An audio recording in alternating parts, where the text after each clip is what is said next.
Hello दोस्तों, बहुत बहुत स्वागत, अभिनंदन एक बार फिर से RDXGS गुरु में। दोस्तों, हम भौतिक विज्ञान पढ़ रहे हैं।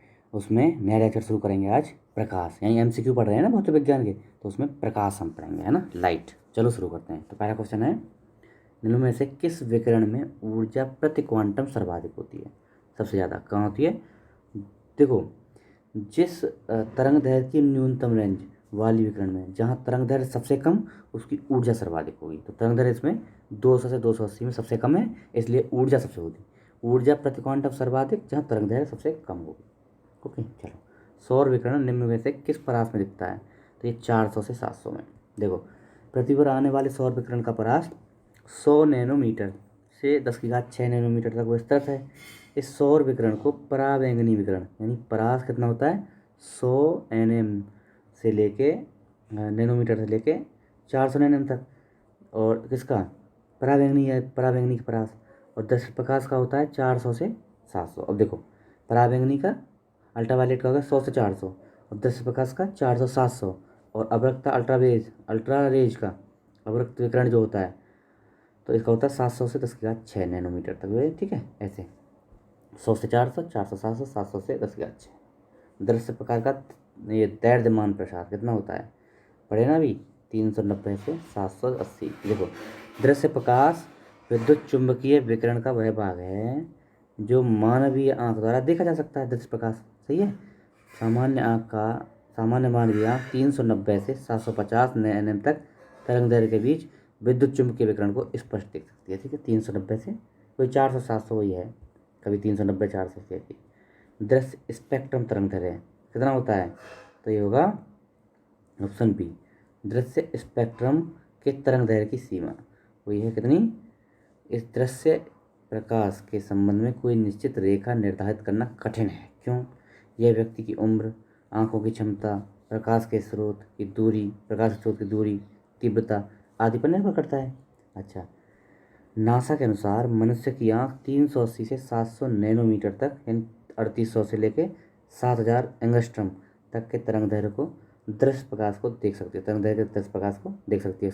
नासा बोलता है 380 से 700 नैनोमीटर तक, लेकिन NCERT बोलती है 400 से 700 नैनोमीटर। इंपॉर्टेंट है।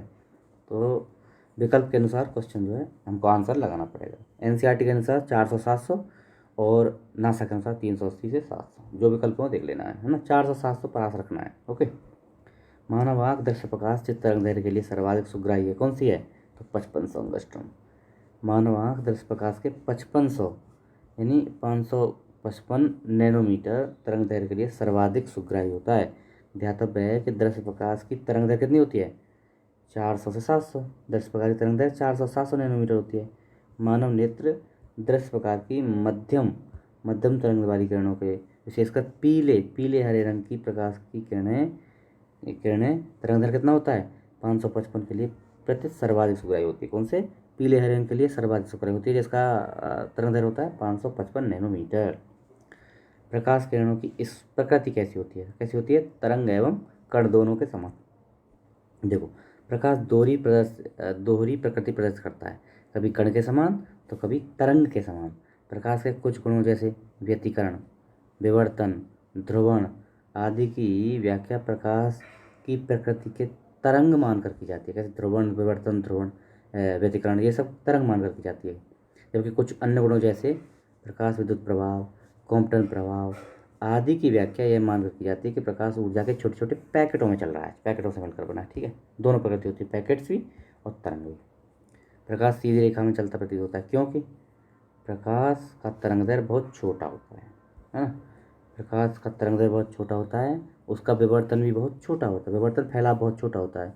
हमारी आंखें ये देख नहीं पाती हैं, इसलिए प्रकाश हमें सीधी रेखा में चलता हुआ प्रतीत होता है। ठीक है, समझे?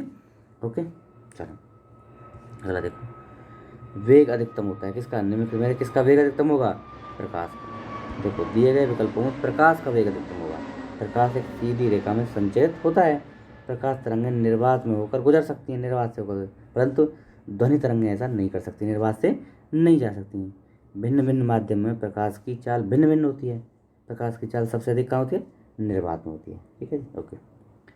कौन सा कथन सत्य बताना है आपको? तो प्रकाश का वेग अधिक होता है, यही सही है। ध्वनि का वेग तो नहीं, आकाशीय पिंडों का वेग सबसे अधिक नहीं, रॉकेट का वेग नहीं, ये प्रकाश का वेग, इन सब में प्रकाश का वेग अधिकतम है, सही है। प्रकाश की गति निर्वात में 3 × 10⁸ मीटर प्रति सेकंड होती है, जबकि ध्वनि की गति कितनी होती है, 332 मीटर प्रति सेकंड होती है। प्रकाश की गति पानी में कितनी होती है, 2.25 × 10⁸ मीटर प्रति सेकंड होती है। प्रकाश का वेग कांच में कांच में कितना होता है, 2.0 × 10⁸ मीटर प्रति सेकंड है ना, तो कम हो गया ये। प्रकाश की गति सदैव ध्वनि की गति से अधिक होती है। आकाशीय पिंडों एवं रॉकेट का वेग प्रकाश की गति से काफ़ी कम होता है, ये तो जानते ही हैं। प्रकाश का शून्यावस्था वेग कितना होता है, 3 × 10⁸ मीटर सी, सॉरी किलोमीटर नहीं होता, मीटर होता है, मीटर ये है मीटर बी। प्रकाश की गति 3 × 10⁸ मीटर प्रति सेकंड। प्रकाश का वेग अधिकतम होता है कहाँ, निर्वात में होता है ना, इतना होता है 2.99 यानी लगभग 3 × 10⁸ मीटर प्रति सेकंड। ओके, हीरे में कितना होता है, 1.24 × 10⁸ मीटर है ना, पानी में 2.26, हाइड्रोजन में 2.98 है ना, हाइड्रोजन में और निर्वात में लगभग बराबर का होता है। प्रकाश की गति किसके बीच जाते हुए न्यूनतम होती है, तो कांच में। इन सब में जल, निर्वात, वायु से कांच में सबसे कम होती है। जिस वस्तु का या पदार्थ का अपवर्तनांक ज़्यादा होगा उसमें प्रकाश की गति न्यूनतम होगी। जैसे कांच, निर्वात, जल, वायु में कांच का अपवर्तनांक सबसे ज़्यादा है। इन सब में, इन चारों में कांच का अपवर्तनांक ज़्यादा है, इसलिए प्रकाश की गति कांच में न्यूनतम होगी। हवा में प्रकाश की चाल निर्भर करती है किस पे, इस पे दाब पे, घनत्व पे, ताप पे, इन सब पे निर्भर करती है, ठीक है। ए, बी और डी तीनों ही चाहिए। क्यों, प्रकाश एक प्रकार विद्युत चुंबकीय ऊर्जा है। प्रकाश का वेग उस माध्यम के प्रकाशिक घनत्व यानी ऑप्टिकल डेंसिटी पर निर्भर करता है, जो कि माध्यम में भौतिक घनत्व से भिन्न होता है। देखो, किसी माध्यम का प्रकाशिक घनत्व जितना अधिक होगा उसमें प्रकाश का वेग उतना ही कम होगा। अच्छा, देख लेते हैं एक बार से। हाँ, किसी माध्यम का अपवर्तनांक यानी रिफ्रैक्टिव इंडेक्स उसके प्रकाशिक घनत्व का सांकेतिक होता है। वायु का प्रकाशिक घनत्व उसके ताप, दाब, आर्द्रता पर निर्भर करता है। अतः वायु में प्रकाश का वेग उसके प्रकाशिक घनत्व, तापमान, दाब पर निर्भर करता है, ठीक है। इसलिए इसमें कोई भी ऑप्शन सही नहीं था। सूर्य के प्रकाश को धरती तक पहुंचने में कितना समय लगता है, तो 599 सेकंड लगती हैं, यानी लगभग 8 मिनट। कितनी होती हैं, 8.5 मिनट रखा है इसमें, 599 सेकंड लगते हैं, तो लगभग 8.3 सेकंड मिनट के करीब हो जाती हैं। सूर्य से प्रकाश का वेग, प्रकाश के पहुंचने में, सूर्य से पृथ्वी पर प्रकाश कितनी देर में, 8 मिनट में, लगभग 8 मिनट पहुंचता है। सूर्य से पृथ्वी पर प्रकाश पहुंचता है, ये भी सब 8 मिनट।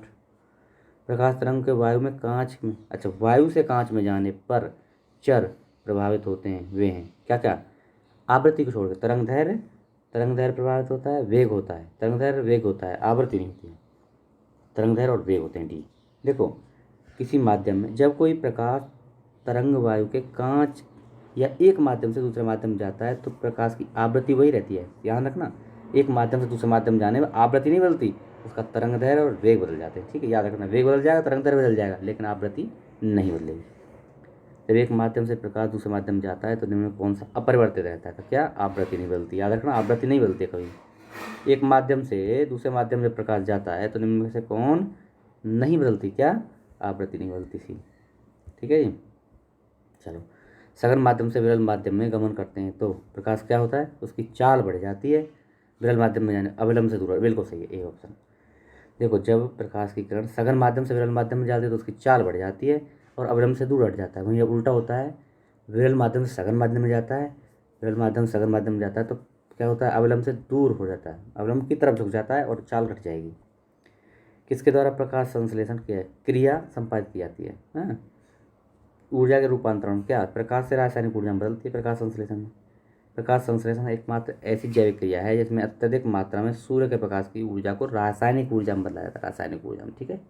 अच्छा, प्रकाश संश्लेषण क्रिया का रासायनिक समीकरण क्या होता है, 6CO2 carbon dioxide plus 12H2O प्रकाश ऊर्जा पर्णहरित है ना, क्लोरोफिल, और ये क्या बनता है, C6H12O6 ग्लूकोज और 6H2 ऑक्सीजन और प्लस 6H2O पर्णहरित, ये तैयार हो जाएगा। ओके, चलो। प्रकाश सजावट विज्ञापनों के लिए विसर्जन नलिकाओं में प्रयुक्त होती है, कौन सी, नियोन गैस होती है। देखो, नियोन गैस विसर्जन के लैंपों, ट्यूबों तथा प्रतिदीप्ति लैंपों में भरी जाती है इन सब में। साबुन के पतले झाग में चमकदार रंगों का बनना परिघटना क्या है? तो ये क्या है? बहुलित परावर्तन और व्यतिकरण। इंपॉर्टेंट है, परावर्तन और व्यतिकरण है। ठीक है, चलो समझते हैं कि क्या है। देखो, साबुन के पतले झाग में चमकदार रंगों का बनना बहुलित परावर्तन और व्यतिकरण है। जब किसी पारदर्शक पतली झिल्ली पतली परत पानी की सतह पर तेल की पतली परत मान लो, या साबुन के घोल के बुलबुले मान लो, ये होगी पतली परत हो गई, पर श्वेत प्रकाश आपतित किया जाता है तो परत के दोनों पृष्ठों से परावर्तित तथा अपवर्तित प्रकाश किरणें में व्यतिकरण होता है। व्यतिकरण यानी इंटरफेरेंस होता है। व्यतिकरण इंटरफेरेंस होता है। इस परिघटना का परिणामतः वह चमकदार दिखाई देती है। तो क्या है चमकदार दिखाई देने के कारण? परावर्तन और व्यतिकरण। ठीक है, पूर्ण आंतरिक परावर्तन होता है जब प्रकाश जाता है क्या? हीरे से कांच में। जब प्रकाश की किरणें किसी सघन माध्यम से विरल माध्यम में प्रवेश करती हैं तो आपतन कोण क्रांतिक कोण से अधिक हो जाता है। जो आने वाला कोण है वो जाने वाले कोण से, उसके द्वारा बढ़ने वाले कोण से अधिक हो जाने के कारण अपवर्तित किरण सघन माध्यम में वापस लौट आती है, जिसे पूर्ण आंतरिक परावर्तन कहते हैं। ठीक है, हीरे का अपवर्तन कांच से अधिक होने के कारण कांच में जब हीरे से लाइट प्रवेश करती है तो पूर्ण आंतरिक परावर्तन होता है। ऑप्टिक फाइबर जिस सिद्धांत पर काम करता है तो होता है पूर्ण आंतरिक परावर्तन। ऑप्टिक फाइबर सिलिका या प्लास्टिक में निर्मित अत्यधिक पतली बेलनाकार नली है, खोखली नली होती है, जो प्रकाश के पूर्ण आंतरिक परावर्तन पर कार्य करती है। इसमें प्रकाश ऊर्जा का किसी प्रकार क्षय नहीं होता। प्रकाश ऊर्जा का ऑप्टिकल फाइबर संचरण निम्नलिखित घटना क्या है? पूर्ण आंतरिक परावर्तन। किस घटना को ऑप्टिक फाइबर यूज करती है? पूर्ण आंतरिक परावर्तन। पढ़ लिया ना, कितनी बार आया क्वेश्चन, बहुत बार पूछा है। तंतु प्रकाश संचार में संकेत किस रूप में? तो ये प्रकाश तरंगों। देखो, तंतु प्रकाशीय संचार प्रणाली है। तंतु प्रकाशिकी संचार प्रणाली है जिसमें सूचनाओं की जानकारी एक स्थान से दूसरे स्थान पर ऑप्टिकल फाइबर के प्रकाश के बिंदुओं के रूप में भेजी जाती है। कथनों पर विचार करना है आपको। तंतु प्रकाशीय पूर्ण आंतरिक परावर्तन सिद्धांत पर कार्य करता है। बिल्कुल सही। अच्छा, प्रकाश एक तंतु संचार तंत्र में ऊर्जा उपयोग अत्यधिक कम होता है। ये भी बात सही है, एकदम राइट है। प्रकाश एक तंतु संचार रेडियो आवृत्ति अवरोध से मुक्त होता है। ये भी सही है। और भारत में प्रकाश तंत्र का निर्माण रिलायंस उद्योग, नहीं, रिलायंस उद्योग कराते। 3 हो गए पहले, 1 2 3, यानी ये ऑप्शन सही। देखो, प्रकाश तंतु ऑप्टिकल फाइबर सिलिका से बनी पतली बेलनाकार नलिकाएं होती हैं। ये प्रकाश के पूर्ण आंतरिक परावर्तन सिद्धांत पर काम करती हैं। ऊर्जा कम लेती हैं, ऊर्जा का क्षय कम होता है। अच्छा, सन 2000 में स्टारलाइट कंपनी संबंध भारत में प्रकाश एक तंतु निर्माण का प्रारंभ किया गया था। रिलायंस ने नहीं, उसने स्टारलाइट ने। ओके, ये याद रखना। मरीजों के पेट के अंदर परीक्षण करने तो डॉक्टरों द्वारा एंडोस्कोप किस सिद्धांत पर? तो यह है प्रकाश का पूर्ण आंतरिक परावर्तन। वही है, एंडोस्कोप भी सेम काम करता है, पूर्ण आंतरिक परावर्तन। एंडोस्कोप है क्या है? एक, इनमें से कोई नहीं। डी, कैमरा भी नहीं है, सरल सूक्ष्म संकीर्ण नहीं है। ये भी क्या है? देखो बताऊँगा। देखो, एंडोस्कोप एक चिकित्सीय उपकरण है। कैमरा लगा होता है और अंदर में क्या है ना, फाइबर ऑप्टिक होता है। ये पूर्ण आंतरिक परावर्तन पर काम करता है। लाइट से जाके अंदर की चीज़ें दिखा देता है, वो होता है। मृग मरीचिका का कारण क्या है? प्रकाश का पूर्ण आंतरिक परावर्तन। डी ऑप्शन सही है। देखो, मृग मरीचिका यानी मिरेज एक प्रकार का वायुमंडलीय दृष्टि भ्रम है हमारा, जिसमें प्रेक्षक अस्तित्वहीन जलाशय, दूरस्थ वस्तु के उल्टे बड़े आकार के प्रतिबिंब तथा अन्य अनेक प्रकार के विरूपण देखता है। वस्तु और प्रेक्षक के बीच की दूरी कम होने पर प्रेक्षक का भ्रम दूर हो जाता है। जैसे नज़दीक जाता है ना वहाँ, तो वो दूर हो जाता है भ्रम, वह विरूपित प्रतिबिंब नहीं देख पाता है। मरीच का वायुमंडलीय परिवर्तन का एक अनोखा और आश्चर्यजनक प्रभाव है जो आमतौर पर गर्म रेगिस्तान में दिखाई देता है। होता क्या है समझ लो।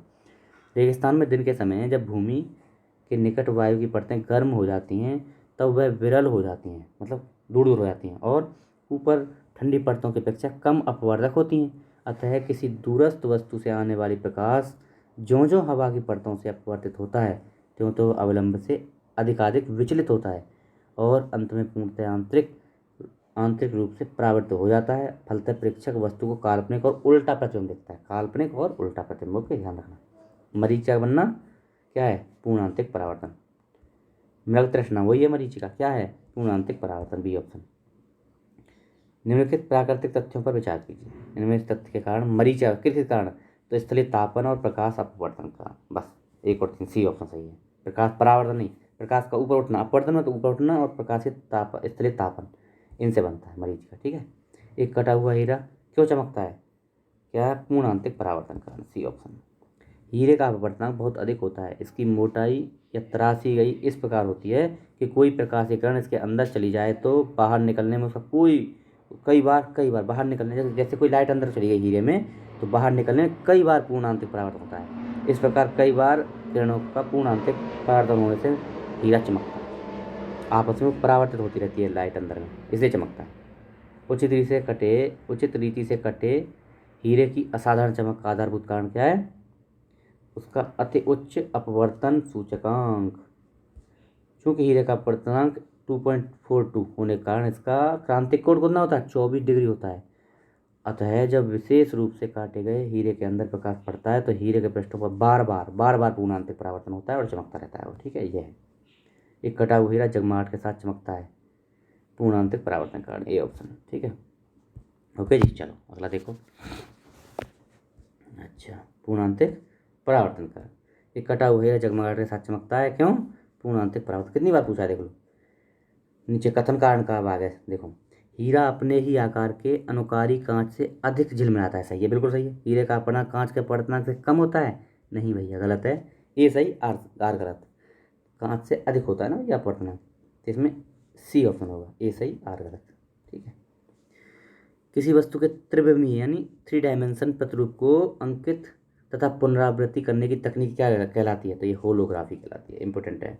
होलोग्राफी वह तकनीक है जिसमें लेजर किरणों का द्वारा की गई फोटोग्राफी किसी वस्तु का त्रिआयामी यानी 3 डायमेंशनल चित्र बनाती है। होलोग्राफी ध्वनि, प्रकाश, किसी भी तरंग के साथ कार्य कर सकती है। होलोग्राफी बहुधा उपयोग अवलेखों के किस लिए उपयोग? अवलेखों के संचित करने में, माइक्रोफिश में किया जाता है। इसका उपयोग करके वास्तविक त्रिआयामी मतलब 3 डायमेंशनल चित्र तैयार किया जाता है। किससे? होलोग्राफी पे। ओके, याद रखना। चलो, त्रिविमीय चित्र लेने के लिए निम्नलिखित में से किसका प्रयोग किया जाता है? होलोग्राफी। एक इलेक्ट्रॉनिक पुंज को फास्फोरस कोटेड पर्दे पर, देखो इंपॉर्टेंट है, एक इलेक्ट्रॉनिक पुंज को फास्फोरस कोटेड पर्दे पर फोकस कर प्रतिबिंबों को पर्दे पर जनित करना कहलाता है रोस्टर स्कैन। ये इंपॉर्टेंट है, याद रखना थोड़ा है। रोस्टर स्कैन, देखो रोस्टर स्कैन का प्रयोग CRT यानी कैथोड रे ट्यूब मॉनिटरों में किया जाता है। इसमें इलेक्ट्रॉन गन के द्वारा इलेक्ट्रॉनिक पुंज को प्रक्षेपित किया जाता है, इलेक्ट्रॉन गन के द्वारा। ठीक है। रमन प्रभाव, प्रकाश की उन किरणों से संबंध है जो आर पार जाती हैं किसके? सभी पारदर्शी माध्यमों। देखो, रमन प्रभाव के अनुसार एकल तरंग दैर्घ्य प्रकाश की किरणें जब किसी पारदर्शक माध्यम जैसे ठोस, द्रव, गैस से गुजरती हैं तब इसकी प्रकीर्णित किरणों का अध्ययन किया जाए तो उसमें मूल प्रकाश की किरणों के अतिरिक्त स्थिर अंतर पर बहुत कम तीव्रता की किरणें भी उपस्थित होती हैं, जिनको रमन किरणें कहते हैं। ठीक है, ये है। अगला, हाँ, ध्वनि के पुनरुत्पादन यानी रिप्रोडक्शन के लिए CD compact disc audio player में प्रयुक्त होता है क्या? लेजर लाइट यानी लेजर बीम। CD प्लेयर में प्रयुक्त पराबैंगनी लेंस CD प्लेयर में प्रयुक्त लेंस पराबैंगनी लेजर प्रकाश को उत्सर्जित करता है जो CD की चमकदार सतह से परावर्तित होकर ध्वनि उत्पन्न करता है। ठीक है जी, यह है। हाँ, चलो अगला देखो। जब CD ऑडियो प्लेयरों प्रणालियों में प्रयुक्त होने वाली कॉम्पैक्ट डिस्क सूर्य के प्रकाश में देखी जाती है तो इन धनुष के समान रंग दिखाई पड़ते हैं। इसकी व्याख्या की जा सकती है इसके द्वारा। 47वां क्वेश्चन बोलता है इसकी व्याख्या, तो परावर्तन तथा विवर्तन यानी रिफ्लेक्शन और डिफ्रैक्शन की परिघटना के अनुसार। ये क्या है, समझ लेते हैं एक बार। ऑडियो एवं वीडियो प्रणालियों में प्रयुक्त होने वाली कॉम्पैक्ट डिस्क में सतह पर सुरक्षात्मक लेकर कोटिंग, इंपोर्टेंट, लेकर प्रोटेक्ट, ये क्या है? प्रोटेक्टिव लेकर कोटिंग होती है जो कि क्या है? थिन फिल्म की भांति कार्य करती है और परावर्तन एवं विवर्तन की परिघटना के लिए जिम्मेदार होती है। CD को सूर्य के प्रकाश में देखने पर इंद्रधनुषीय रंग दिखाई देते हैं। निम्न कथनों पर आपको विचार करना है। दीर्घ तरंग दैर्घ्य वाले प्रकाश का प्रकीर्णन लघु तरंग दैर्घ्य वाले प्रकाश से अधिक होता है, नहीं, कम होता है। दीर्घ तरंग दैर्घ्य, जिसका तरंग दैर्घ्य ज़्यादा उसका प्रकीर्णन कम। अच्छा, जल में दृश्य प्रकाश की गति निर्वात में 0.995 गुनी, नहीं भैया 0.75 गुनी होती है, ये भी गलत है। रेडियो तरंगें द्रुतगामी दोलनयान वैद्युत धाराओं से उत्पन्न होती है, ये सही है। अतिचालन वाहनों का पता लगाने के लिए पुलिस डॉपलर के परावर्तित लघु रेडियो तरंगों का, ये भी सही, इनका प्रयोग करती है। कौन सा? 3 4 हो गया, डी ऑप्शन। देखो, दीर्घ तरंग दैर्घ्य कम अपवर्तनांक वाले प्रकाश का प्रकीर्णन लघु तरंग दैर्घ्य प्रकाश वाले से कम होता है। जल में दृश्य प्रकाश इतने चलता है 2.25 पे चलता है, निर्वात में 3 पे चलता है, तो भैया कितना टाइम हो गया? तो 0.75 गुना होता है, 0.95 नहीं होता है। तो 1 और 2 गलत हैं, 3 4 सही। ठीक है, कथन कारण का फिर क्वेश्चन आ गया। एक चलचित्र में पूरी फिल्म के सिरे से दूसरे सिरे तक सामान्यतः 24 फ्रेम प्रति सेकंड प्रक्षेपित होते हैं। सही है बात, बिल्कुल राइट है। अच्छा, आँख की रेटिना पर निर्मित प्रतिबिंब उद्दीपन हटने के 0.1 सेकंड तक बना रहता है। ये गलत है, नहीं, 1/6 सेकंड तक। तो ए सही है, आर गलत है, सी ऑप्शन हो जाएगा। रीजन सही है, कारण गलत है, मतलब कथन सही है, कारण गलत है। तो देखो, आँख की रेटिना पर निर्मित प्रतिबिंब उद्दीपन हटने के 1/16 सेकंड, इंपॉर्टेंट है, 1/16 सेकंड तक बना रहता है। दूरदर्शन संकेत पर निश्चित दूरी के बाद नहीं मिलते क्योंकि पृथ्वी की सतह वक्राकार है। ये क्या कारण है भैया, समझ लो। पृथ्वी की सतह वक्राकार होने के कारण दूरदर्शन के संकेत एक निश्चित दूरी के बाद नहीं मिल सकते। क्यों? क्योंकि सिग्नल पृथ्वी की सतह से न टकराकर आगे बढ़ जाएंगे, आगे चले जाएंगे, इसलिए वो नहीं मिल पाएंगे। ठीक है जी, ये कारण है। ओके, चलो अगला देखो। दूरदर्शन प्रसारण में श्रव्य संकेतों का प्रेषण, तो आवृत्ति मॉड्यूलेशन इंपॉर्टेंट है।